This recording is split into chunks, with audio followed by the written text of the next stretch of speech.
السلام علیکم ورحمۃ اللہ۔ ایک حال ہی میں ایک رپورٹ آئی ہے جو کہ BBC سے، کہ جس میں یہ کہا گیا ہے کہ نیشنل ہیلتھ سروس میں جو ڈاکٹر کام کرتے ہیں ان کے اندر ڈپریشن کا، اسٹریس کا، حتیٰ کہ سوئسائڈ کی انسیڈنسز بہت زیادہ ہو گئے ہیں،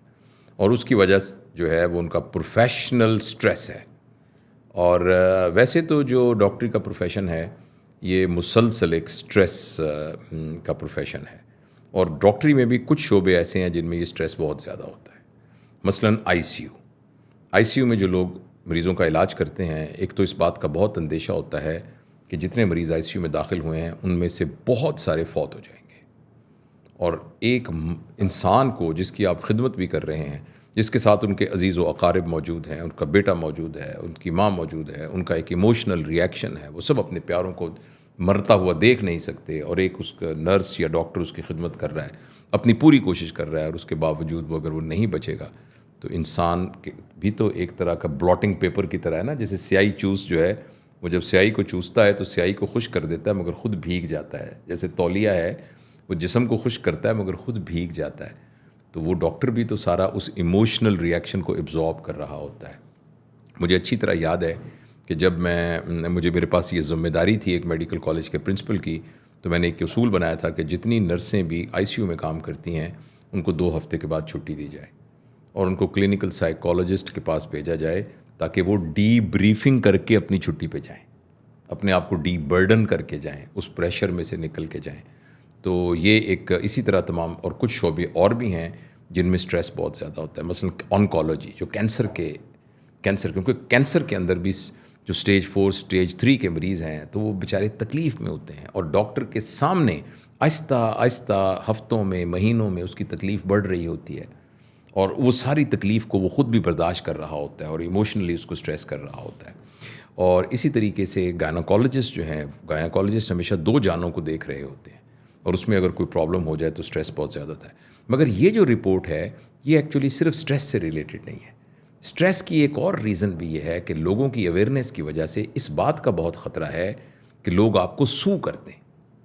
اور آپ کے اوپر مقدمہ کر دیں، اور وہ جو مقدمے والا سٹریس ہے وہ اس سے بھی زیادہ خطرناک ہے، اور اس میں اس بات کا اندیشہ ہوتا ہے کہ آپ کا لائسنس کینسل ہو جائے، آپ کو جرمانہ ہو جائے۔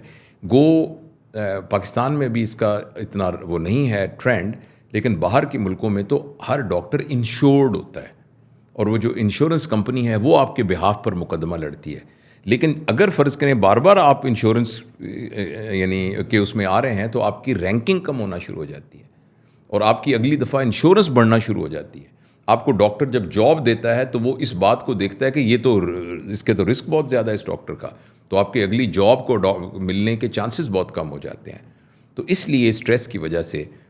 یہ جو سارا جو ڈپریشن کا ہے، اسی لیے آپ حیران ہوں گے کہ برطانیہ چھوٹا سا ملک ہے، پنجاب جتنا ملک ہے، پنجاب سے شاید اس کے برابر ہو یا اس سے چھوٹا ہو، تو اس ملک میں اور پوری دنیا میں انہوں نے حکومت کی ہے، کیسے کیسے نوبل پرائز وہاں ہوئے ہیں، دنیا کی ٹاپ رینکنگ یونیورسٹیز وہاں ہیں۔ دیکھیں 3 ٹاپ رینکنگ یونیورسٹیز تو جو پہلی 10 میں ہیں وہ برطانیہ میں ہیں، کیمبرج، آکسفورڈ، اور ایک اور یونیورسٹی میں اس کا نام بھول گیا، تو یہ یونیورسٹیاں تو برطانیہ میں ہیں۔ اچھا، اس کے باوجود ہر سال ہندوستان، پاکستان، بنگلہ دیش، عرب ممالک، افریقہ کے ممالک، وہاں سے لوگ پلیب کا ایگزام پاس کر کے برطانیہ میں جا کے نوکری کرتے ہیں۔ تو میں پوچھتا ہوں کہ ان کے لائق بچے کہاں جاتے ہیں؟ دیکھیں ہمارے یہاں تو جو لائق بچے ہوتے ہیں وہ پیسے لے کے پلیٹوں میں اور اپنے تھیلوں کے اندر پھر رہے ہوتے ہیں کہ اگر سرکاری میں نوکری نہ ملے تو میں پرائیویٹ کسی ہاسپٹل میں، مجھے پرائیویٹ میڈیکل کالج میں جاب مل جائے۔ تو جو وہاں کی بریلینٹ بچے ہوتے ہیں وہ کہاں ہوتے ہیں؟ ان کو کیوں ضرورت پڑتی ہے کہ پاکستان سے ڈاکٹر لیں، اور ہر سال میں 2 مرتبہ؟ تو اس کی ریزن یہ ہے کہ وہ بچے یہ سمجھتے ہیں کہ یہ اتنا ورتھ نہیں ہے، اتنا سٹریس جو ہے وہ ورتھ نہیں ہے، اور اتنے ہی پیسے تم کسی اور فیلڈ میں اس سے زیادہ یعنی فریڈم کے ساتھ اور اس سے زیادہ کم ایفرٹ کے بعد ہم کما سکتے ہیں۔ تو اس لیے یہ جو بڑی الارمنگ رپورٹ ہے، جس رپورٹ سے یہ پتہ چلا ہے، اور میں اس سلسلے میں اس بات کا رپورٹ کا فائدہ اٹھاتے ہوئے اس کو ریفرنس کے طور پہ یوز کرتے ہوئے یہ بتانا چاہتا ہوں کہ جو ہمارے پاکستان میں ڈاکٹر بننے کی بھیڑ چال ہے اس کو کچھ ختم کرنا چاہیے۔ میں یہ نہیں کہتا پاکستان کو اچھے ڈاکٹر نہیں چاہیے، میں یہ بالکل نہیں کہتا کہ پاکستان نے WHO کے اسٹینڈرڈ کے مطابق پورے ڈاکٹر اچیو کر لیے ہیں اور ہر آبادی پہ اتنے ڈاکٹر موجود ہیں، میں یہ نہیں کہتا، وہ جو ڈاکٹر بے روزگار پھر رہے ہیں وہ اس لیے کہ وہ شہروں میں کنسنٹریٹ ہو رہے ہیں، پوری آبادی کے لیے موجود نہیں ہے. ایکچولی تو ابھی بھی کمی ہے، لیکن یہ بات ہے، میں یہ کہوں گا کہ ڈاکٹر وہ بنے جس کا پیشن بہت اسٹرانگ ہو. جو ڈاکٹر، میں جب ڈاکٹر بنا تھا تو ایک ریزن، میں اپنی بات نہیں کر رہا، لیکن ایک ریزن ڈاکٹر بننے کی اچھی گڈ ریزن یہ بھی تھی کہ ڈاکٹر بن کر آپ بہت اچھے پیسے کما سکتے ہیں. لیکن اب یہ بات اپلائی نہیں ہوتی.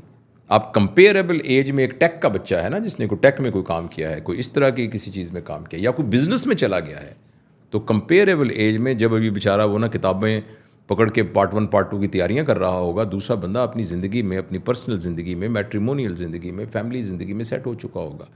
تو اس لیے ایک تو یہ جو بھیڑ چال ہے نا، میں ڈاکٹر بننے سے بالکل منع نہیں کر رہا، لیکن میں یہ کہہ رہا ہوں کہ ڈاکٹر آپ تب بنیے جب آپ کا پیشن بہت اسٹرانگ ہے، تاکہ آپ کے اوپر سٹریس اور ڈپریشن، انزائٹی، چیلنجز جو آئیں گے آپ ان کو اپنے پیشن کی وجہ سے ہینڈل کر سکیں. پھر تو آپ ضرور ڈاکٹر بنیے.